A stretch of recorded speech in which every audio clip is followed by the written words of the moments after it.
The brand with the 4 rings is opening another Audi charging hub in September 2023.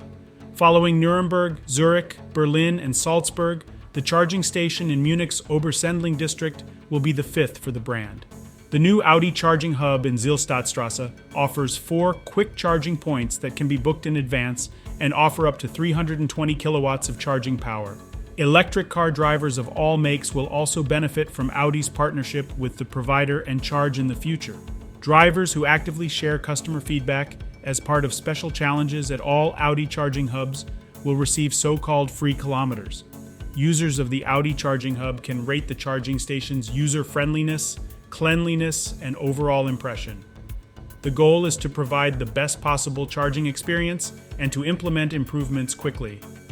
The &Charge app is available free of charge in the Apple App Store and the Google Play Store.